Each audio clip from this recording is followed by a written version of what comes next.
The word belonging was carved in stone above the front gate of Harrington Academy. But that Friday morning, nobody thought to read it.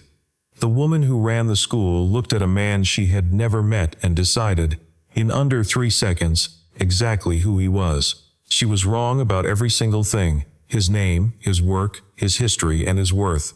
And by 3 o'clock that afternoon, in front of every parent, teacher, and board member, the school had gathered to celebrate its most generous donation.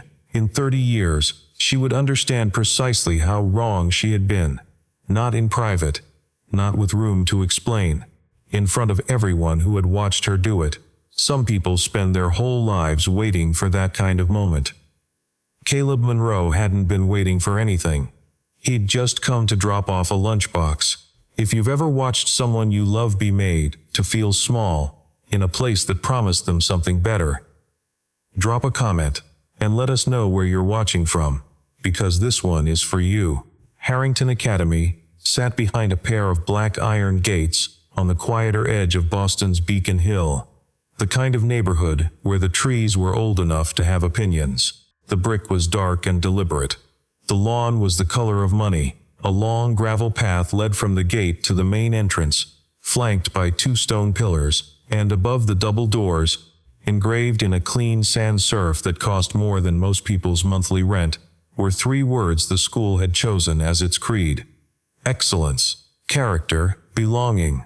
It was the kind of place that knew what it was selling. By 8:45 that morning, the circular drive in front of the entrance was rotating a quiet parade of vehicles: a pearl-white Range Rover, a gunmetal Porsche, a black Suburban with tinted windows, fathers in cashmere overcoats and mothers in heels that clicked against the stone path, deposited children in blazers and pleated trousers, and then retreated into their cars with the fluid efficiency of people who had other places to be. The children moved in clusters, shoulder to shoulder, already practicing the architecture of exclusion without knowing they were doing it. Caleb Monroe walked in from the street. He had taken the tea. He did most mornings, because Zoe liked to watch the city go by through the window and ask him questions he wasn't always prepared for. This morning she had asked why the sky turned pink before the sun actually appeared, and he had given her an answer about light scattering through atmosphere, and she had written something down in the small green notebook she kept in the front pocket of her backpack, the one she'd labeled in her own careful handwriting, "Questions for later." She'd left the notebook in her classroom the afternoon before. She'd also left her lunchbox on the kitchen counter, which was why Caleb had turned around after dropping her at the school entrance and gone back home, and why he was now walking back through those iron gates 40 minutes later, with a metal container of rice and chicken, and the sliced mango she liked, and a folded paper invitation to the parent-teacher conference with Mr. Reed that was scheduled for 9:15. He was wearing a brown canvas jacket that had worn thin at the cuffs, jeans, boots with a scratch across the left toe he kept meaning to polish.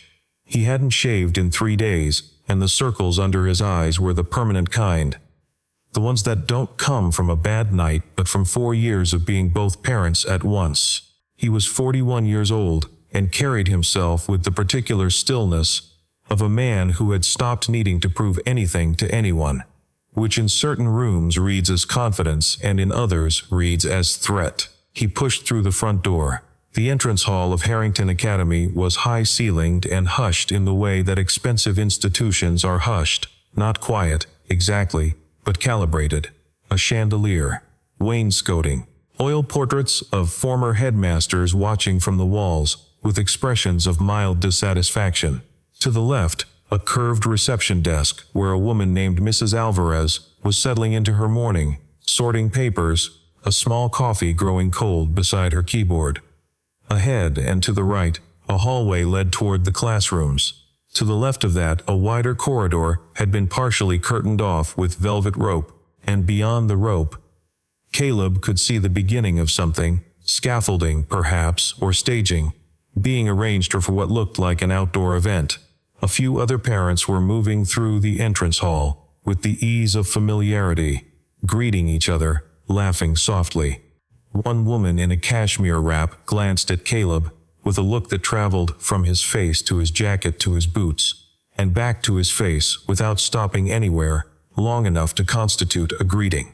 A man near the trophy case shifted slightly, the way people do when they're not sure what to do with the space they're sharing. Mrs. Alvarez looked up and was about to speak. She didn't get the chance.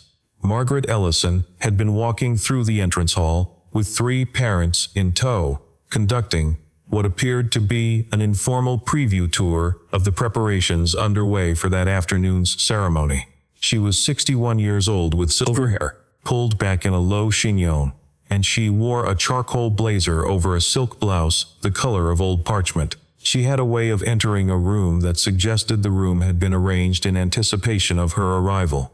She was, by every measurable metric, an excellent school administrator, organized, articulate, gifted at the cultivation of donors, fearless in front of a board, and capable of describing Harrington's commitment to diversity with the fluency and conviction of someone who believed every word she was saying.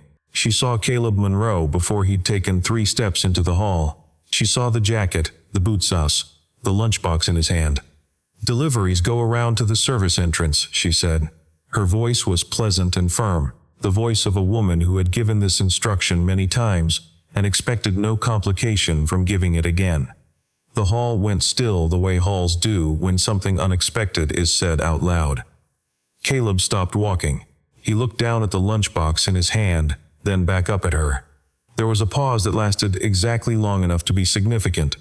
"I'm a parent," he said. "I have a 9:15 with Mr. Reed." Margaret Ellison did not apologize. This was the first indication that what had just happened was not for her a mistake to be corrected but a posture to be maintained. She tilted her head slightly. "The student's name? Zoe Monroe." From somewhere down the hallway to his right came the small thunder of sneakers on polished floor, and then Zoe appeared. 8 years old, tidy braids, navy blazer, the strap of her backpack over one shoulder, a science worksheet tucked under her arm. She had seen her father from 20 feet away and broken into a run without thinking, the way children do before the world teaches them not to. "Daddy." She stopped. She had heard. Children always hear. She looked at the hiatus between her father and the principal. The way the air between them had changed, and she went very still in the particular way that children go still when they sense that something is happening that they don't fully understand, but know is about them. Victoria Langley, one of the parents who had been touring with the principal, turned slightly and murmured to the woman beside her, "The scholarship family." She said it the way someone might say it's complicated, not with malice, exactly, but with the tone of a person filing something under a category. She did not lower her voice quite enough. Caleb heard it. He let it go. Margaret Ellison looked down at the invitation he was now holding out. A formal printed card with the school's crest in the upper left corner, and Caleb Monroe printed clearly in the slot marked invited parent. She looked at it the way people look at things they do not want to be persuaded by. Then she looked back at Caleb. "We have a significant event this afternoon," she said. "Security protocols are in place. If there's been some confusion about your appointment." "There's no confusion." He kept his voice level. "I have an invitation. My daughter is standing right there." "Harrington has a particular kind of community," Margaret said. She lowered her voice only slightly, which meant the parents still within earshot heard everything. "We want every family to feel they've found the right environment, and sometimes, frankly, the culture here isn't the right fit." Zoe was 8 years old and she understood those words completely. She looked down at the floor. That was the moment that mattered to Caleb. Not the embarrassment, not the presumption, not even the security guard who had begun to drift in their direction. What mattered was watching his daughter drop her eyes as though she were somehow responsible for the space she'd been told to take up less of. He would not let her learn to carry that. "Zoe," he said, "get your bag." The principal's composure shrank. "You cannot remove a student from the premises without going through." "You just told me this isn't the right environment for my family," Caleb said. He was looking at her calmly, without anger, the way someone looks at a fact that doesn't require argument. "I'm taking your word for it."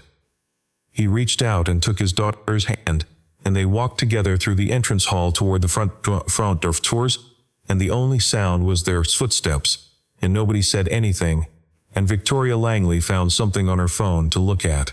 Mrs. Alvarez watched them go. She had not moved from behind her desk. She would think about that for a long time afterward. Outside, past the iron gates, Caleb and Zoe walked along the sidewalk without talking. He was still carrying the lunchbox. She had slipped her fingers through his, and was holding on with the particular grip of a child who doesn't want to say how frightened she is.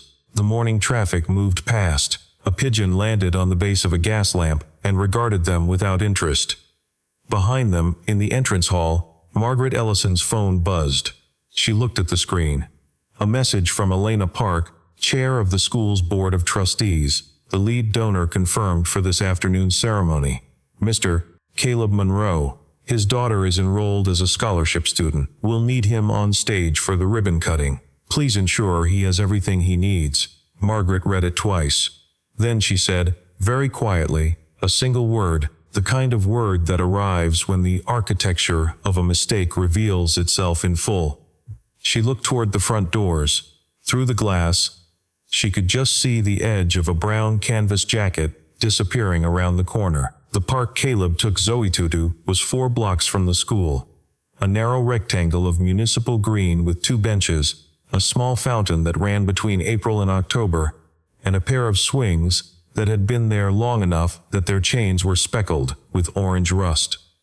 Naomi had brought Zoe here on Saturday mornings when she was still small enough to want pushing. There was a particular angle the morning light hit the fountain from, and whenever Caleb saw it, something in his chest went quiet and aching at the same time.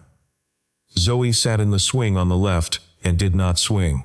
She was holding her science worksheet in her lap, pressing it flat with both palms, the way she pressed things when she was working something out.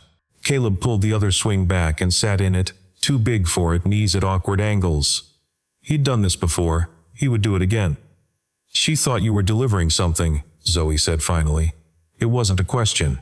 "She did. Because of what you were wearing?" Caleb looked at his daughter. She was 8 years old and already fluent in a language he had hoped she wouldn't need to learn for years yet. "Probably," he said. "Did it make you sad?" He considered this honestly, the way he always did with her questions, treating them with the weight they deserved. "No," he said, "it made me clear." Zoe turned the worksheet over. On the back, in her cramped, careful handwriting, she had written something he couldn't quite read from where he sat. "Daddy," she said, "does scholarship mean you got in but you don't really belong?" The fountain made its small sound. A cab moved through the intersection at the end of the street. Caleb got up from the swing and crouched down in front of her, his hands on the chains on either side of her, so they were at eye level. "No," he said. "Scholarship means someone looked at what you could do and decided the door should be open for you. It means you earned your place, not less than anyone else in that building. Exactly the same." Then why did she say? Because sometimes the people standing at a door forget that the door was built to open. He said it carefully, not performing patience but actually feeling it. They hold it so long they start to think they are the door. Zoe thought about this. She wrote something in the corner of her worksheet, and he would later learn she had written, "Door is not the same as doorkeeper." She looked up at him. "Daddy, I eat lunch alone, most days, in the library." He waited. "I didn't tell you because I thought you might make me come home, and I like Mr. Reed's class." Her voice stayed even with the particular discipline of a child who has decided not to cry. "Emma told me her scholarship kids make the school less selective." I didn't know what to say. He didn't look away from her face. This was the thing he was careful about, giving her the full weight of his attention, even when what she was telling him cost him something to hear. "You said nothing," he said. "That was the right thing." It didn't feel like the right thing. "No," he agreed. "It rarely does."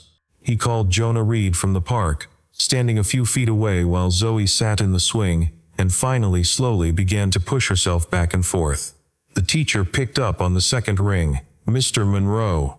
Reed's voice was already different. He'd heard something. I just got word about this morning. I'm so sorry. I want you to know that's not. I know it's not you, Caleb said. Zoe told me she's been eating alone. A pause. I've flagged it twice to administration. I was told it was a social adjustment, period. His voice had the quality of a man who knows he should have pushed harder and has been living with that knowledge. She's the most intellectually curious student I've had in 5 years, Mr. Monroe. I mean that without any qualification. I know she is. Caleb watched his daughter drag her feet to slow herself down, then lift them to swing forward again. I haven't decided yet whether she's going back. Another pause. I understand, Reed said. Whatever you decide. But I want her to know the door to my classroom is different from the front door. Caleb said, that's the problem with doors, Mr. Reed. They're all attached to the same building. He hung up and went back to his daughter, and they sat together for a while, not talking, until she asked him if they could get a hot chocolate. And he said yes, and they walked to the coffee shop on Chestnut Street, where the woman behind the counter always cookie on the saucer without being asked. Caleb Monroe had grown up 14 blocks from Harrington Academy, in a part of Boston that did not make the neighborhood guides. 3 rooms, 4 people, heat that worked 8 months of the year, and a school with textbooks held together with electrical tape. He had been good at everything they put in front of him, and he had wanted, with the uncomplicated ferocity of a 12-year-old with nothing to lose, to keep going. When the scholarship letter came, his mother had stood at the kitchen sink and cried without making any sound. He had not told Zoe these stories yet. He had wanted her to form her own experience first. He understood now that the experience had been forming without him. Naomi Hayes had taught 3rd grade at a public school 3 miles from where Caleb grew up.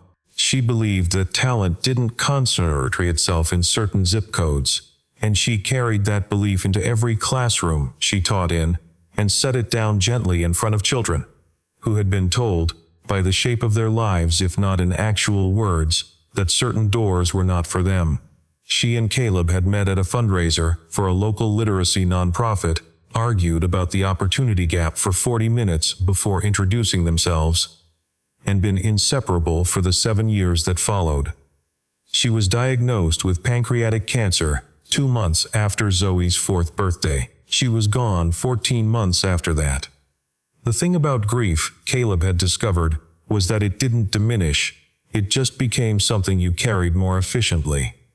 He had carried it into every morning for 4 years, into the breakfast routine, into the braiding of hair, into the bedtime stories, and the nights when Zoe had a bad dream and came to find him, and he held her in the dark and let the weight of her be enough.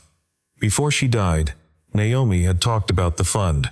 They had been sitting on the back steps of their house in Dorchester, and she had said, when things are different, I want there to be something that puts kids who look like us in rooms that were designed for kids who don't. He had said, when things are different, when we have more, she said, or when I'm not here, one of those. He had not been able to respond to that. She had taken his hand and they'd sat there until the light changed. He registered the Hayes Bridge Fund, 11 months after she died, built from the education publishing company he'd spent 5 years growing. Digital curricula for underfunded schools, which had become, by the time Zoe was old enough to understand money, something considerably larger than that. He kept both things quiet. He did not attend galas or seek profiles. He enrolled Zoe in Harrington under the scholarship program. The fund had helped design because he wanted to see what the school was, not what it became when it knew who was watching. He had his answer now. He had it before 9 o'clock on a Friday morning.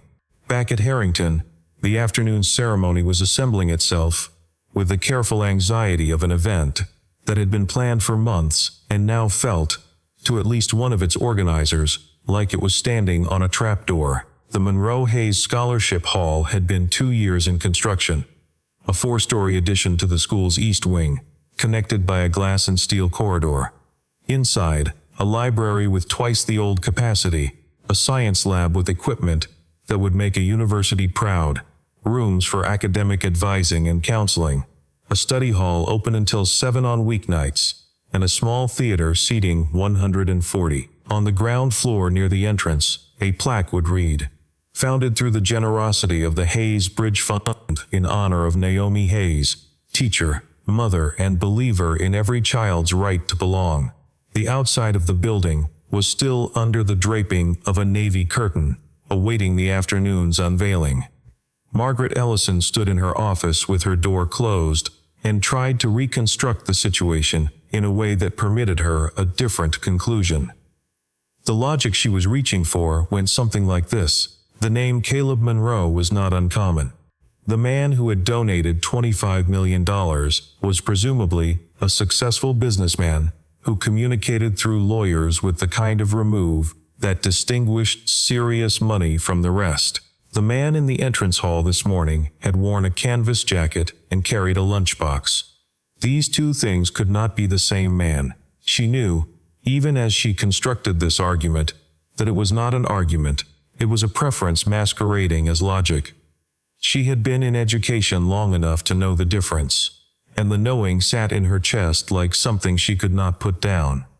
She had not always been who she was now. She had grown up in Springfield, in a modest colonial where expectations were specific, and she had clawed her way into a fine university on the strength of her grades and relentlessness, spending 3 decades afterward becoming the kind of person who belonged in institutions like Harrington. She had learned the language, the clothes, the cadence, the particular register of confidence that says, "I have always been here." She had been so good at the learning that she had forgotten it was a performance, that underneath it was still the girl from Springfield who was terrified someone would look at her and send her around to the service entrance. She had become, without meaning to, the person who did the sending. Elena Park arrived at 2 o'clock. She was 48 years old, a corporate attorney, a Harrington alumna who still spoke of the school with the particular affection of someone whose formative years had been shaped there.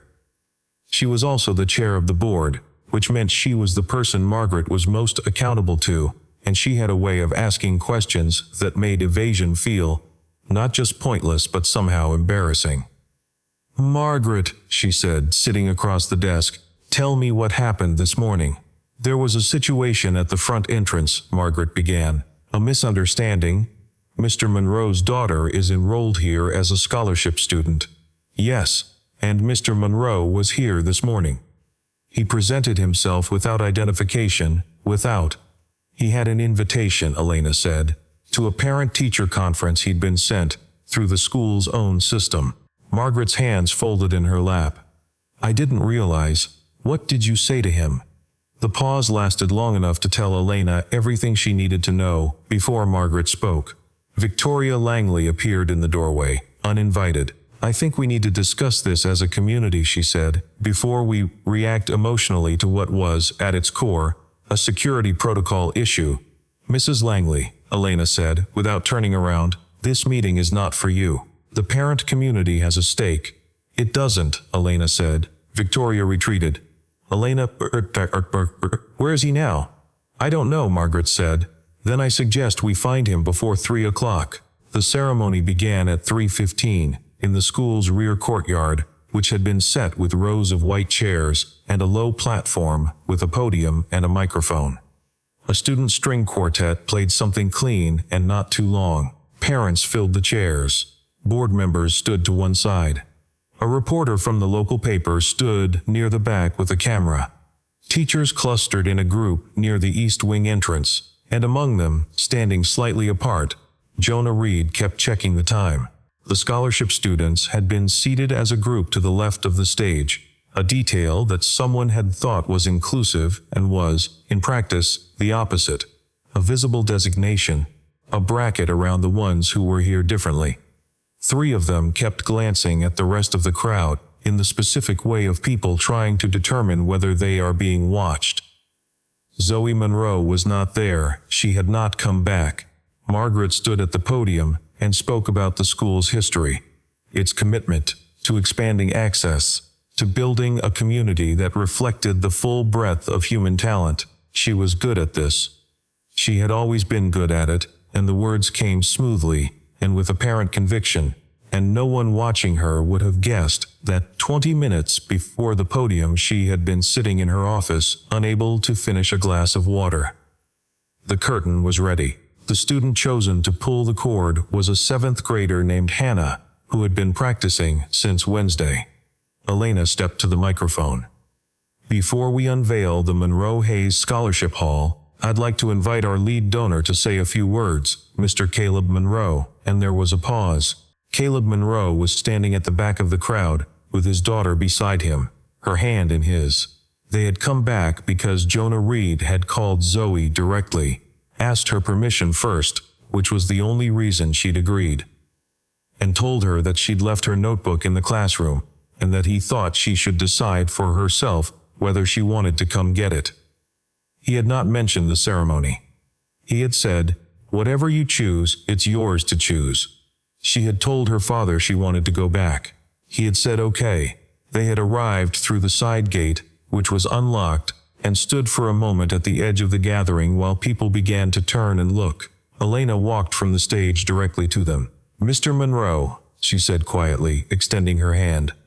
"Elena Park, I am very glad you're here, and I owe you an apology on behalf of this institution."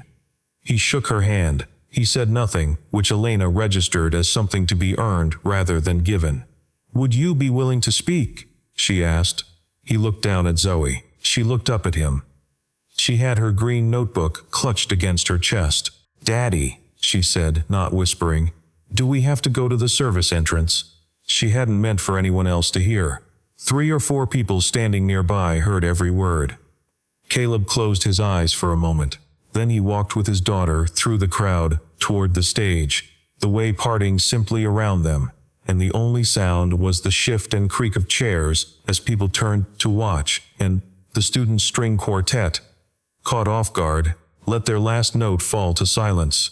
He stood at the podium without notes. He looked out at the assembled faces, parents, teachers, board members, reporters, children, and he looked at the building behind them, the navy curtain still in place over the letters, and he looked at Zoe, sitting now in a chair that Elena had placed beside the stage, her notebook open in her lap.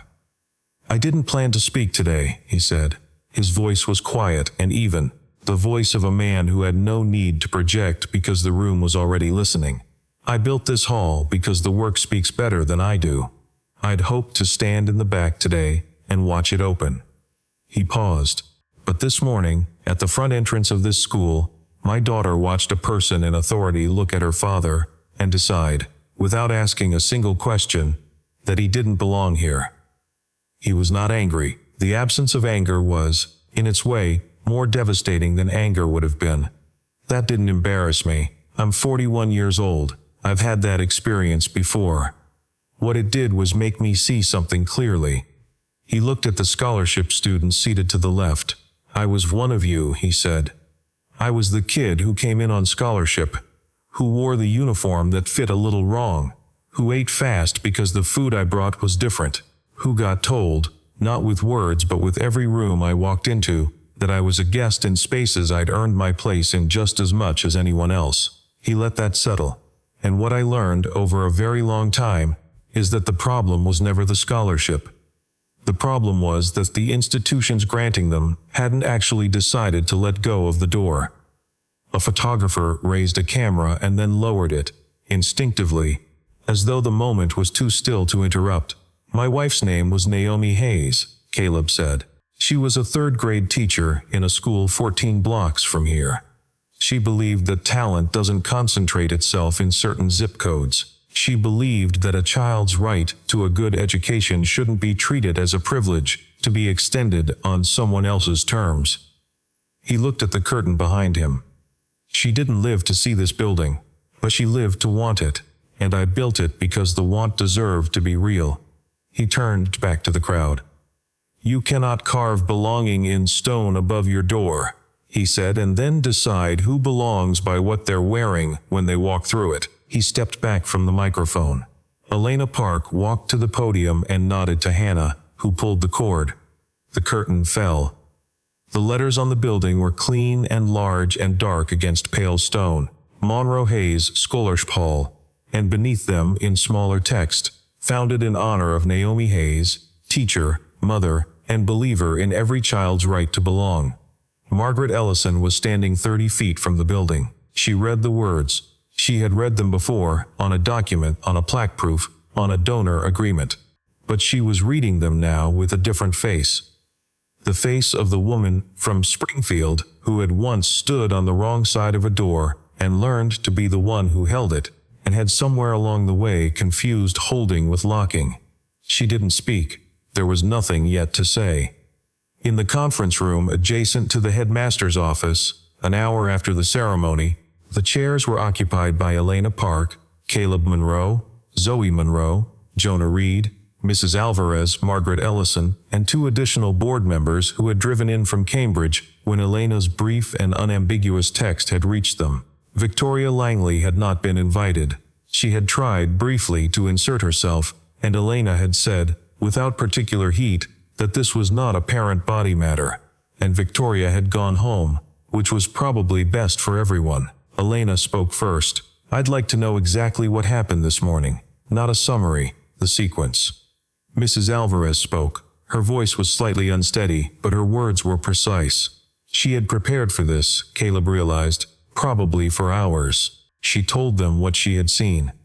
A man who had identified himself as a parent, with a valid invitation, being told to use the service entrance, being questioned after showing his documentation, and then being told, in substance, that this school might not be the right environment for his family.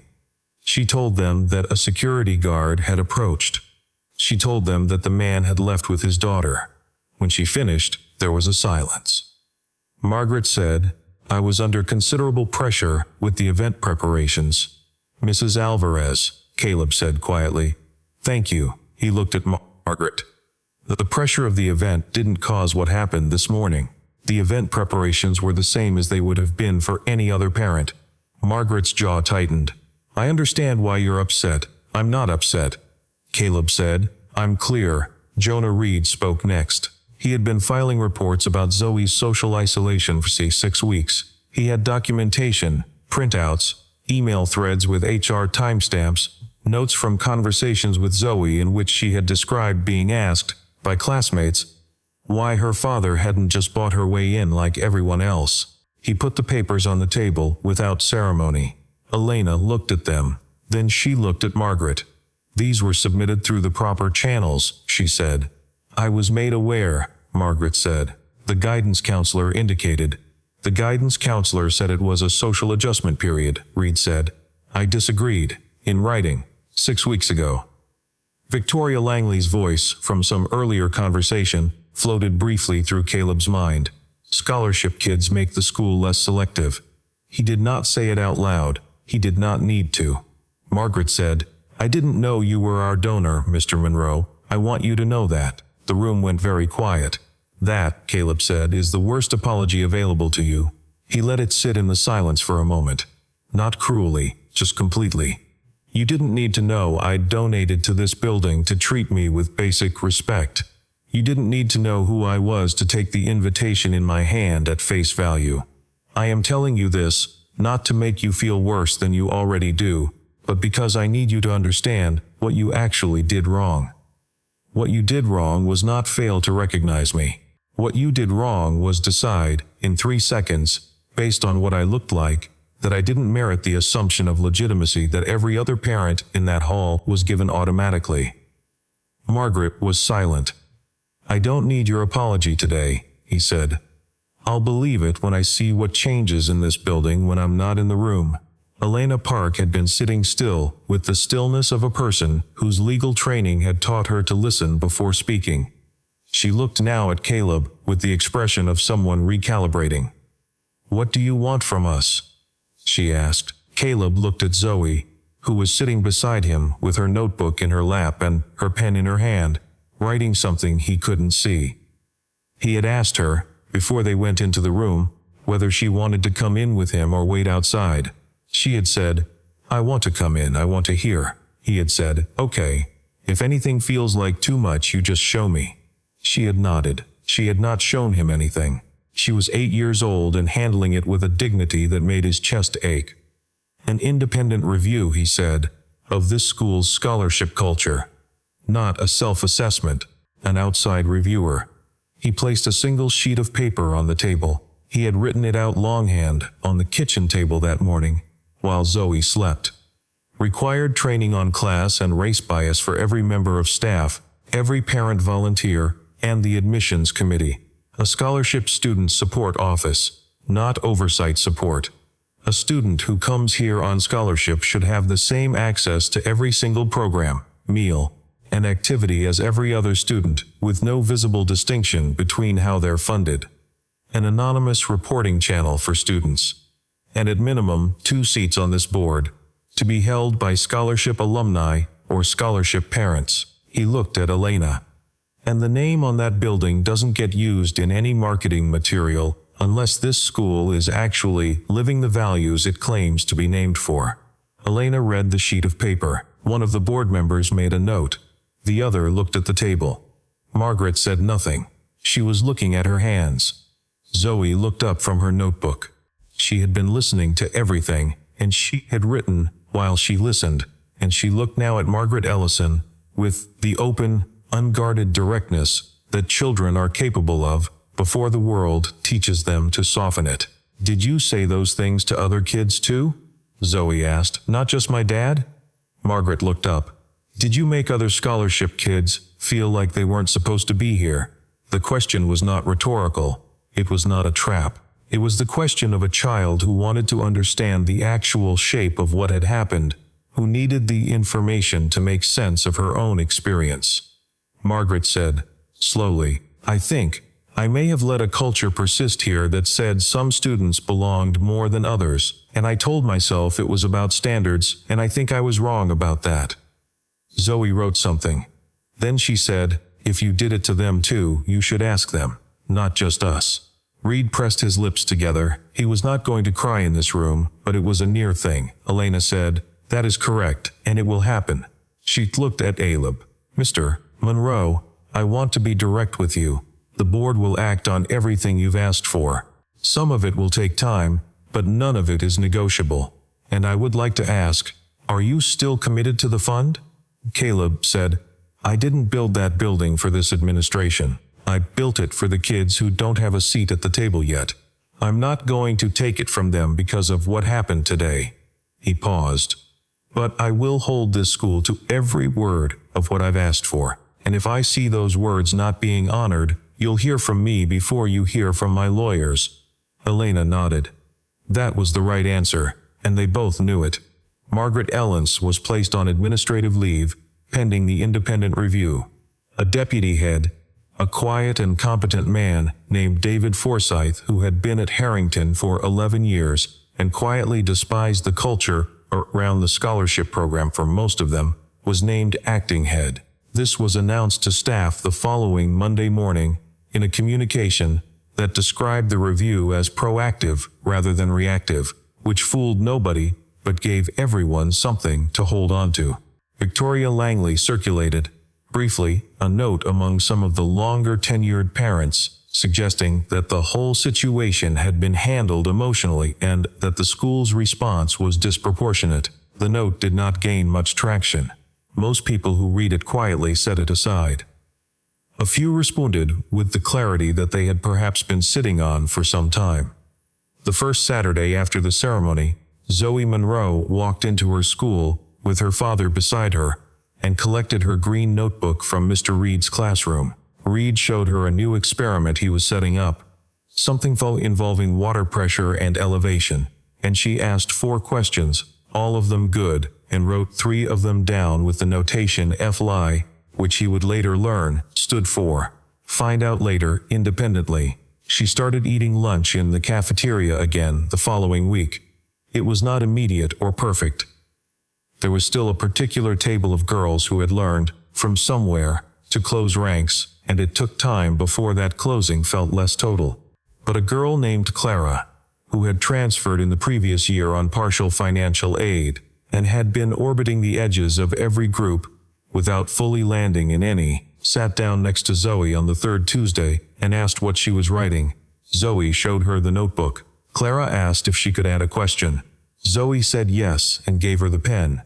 Clara wrote, "Why do people decide who someone is before they know them?" Zoe looked at it for a moment. Then she wrote underneath it, "Maybe because deciding is easier than looking." Clara said, "That's kind of sad." Zoe said, "Kind of. But you can unlearn it." Caleb Monroe arrived to pick his daughter up that afternoon at 4, a few minutes after the after-school clubs let out. He came to the front entrance, the same doors, the same stone, the same engraved creed above them. Excellence, character, belonging. Mrs. Alvarez was behind the desk when he came through. She looked up and smiled, not the complicated, slightly guilty smile of the morning of the incident, but the uncomplicated smile of a person greeting someone she's glad to see. "Good afternoon, Mr. Monroe." "Good afternoon," he said. He stopped at her desk.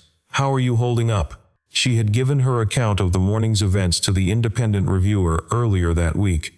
She had been visibly anxious about it, he had heard, and had done it anyway. "All right," she said. "A little better each day, I think." "Thank you," he said, "for what you said in that room." She shook her head slightly. The way people do when they're accepting a compliment they don't feel they've fully earned. "I should have said something earlier," she said. "In the hall before you left." "You did what you could," Caleb said. "That matters." He walked toward the east wing to collect Zoe, passing through the glass corridor into Monroe-Hayes Hall. The library was on his left. Round tables, good light from north-facing windows, books actually being touched. A group of 4 students clustered around a science kit, 2 of them arguing in the engaged, slightly too loud way of people who care about being right. A student counselor sat at a small desk near the door, with her door open. On the far wall, large enough to read from the corridor, was Naomi's photograph.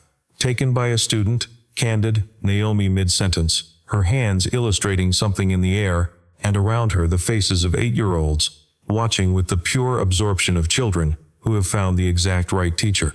Below it, her words. "A door is only generous if it opens without humiliation." Caleb stood in the corridor and looked at the photograph for a long time. She had not known he would do this. He had carried it forward, because carrying it forward was the only way he knew to honor the fact of her. He had learned that grief and purpose were not opposite things, but were, in some ways, the same movement in different directions. You moved away from what you'd lost, and toward something it had made possible. He heard his daughter before he saw her. She was laughing, a specific laugh, sharp and delighted, the laugh she reserved for things that surprised her in good ways. She came around a corner with Clara beside her, the 2 of them talking over each other, both of them carrying their backpacks with the strap over one shoulder, the unself-conscious mirroring of children who have just decided to like each other. Zoe saw her father and her face did the thing it did, lit up, open, the look of a person arriving at a place they trust. "Daddy," Clara figured out why the volcano baking soda experiment always goes wrong if the vinegar is cold. He looked at Clara. "What's the reason?" Clara stood up straighter. "Temperature affects reaction rate. So cold vinegar slows the release of carbon dioxide, and you don't get the eruption you want. You need it at room temperature at least." "That's exactly right," Caleb said. Zoe said, "She wants to test it with different temperatures and graph the results." "That's a real experiment," Caleb said, and meant it. Clara grinned and looked at the floor, the way kids do when they've been seen clearly by an adult and aren't sure yet what to do with it. They walked out together, the 3 of them, through the glass corridor and toward the front entrance. Clara broke off toward the bus lane. Zoe fell into step beside her father, her hand finding his the way it always did, automatic and unhesitating. They pushed through the front doors into the late afternoon, the light going amber and low across the stone path. "Daddy," Zoe said. "Yes, when you built the hall, did you know that's where I'd go to school?" He thought about how to answer this. "I knew it was one of the schools we were working with," he said. "I didn't know you'd get in. You got in because you earned it. And you kept it a secret so nobody would treat me different." "I kept it a secret," he said. because I wanted the school to show me what it was, not what it became when it was being watched. Zoe thought about this. Then she said, "And now you know." "Now I know some of it," he said, "and we're working on the rest." She pulled open her green notebook as they walked and wrote something quickly. Then she showed him the page. She had written, "How do doors learn to open?" He thought about the answer for half a block. "They don't learn," he said finally. "People do."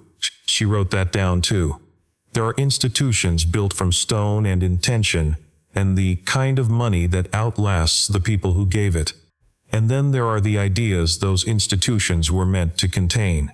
More fragile, less visible, requiring constant tending by people who actually believe them, rather than people who have learned to perform belief. Caleb Monroe had been, long ago, the child the system tried to underestimate.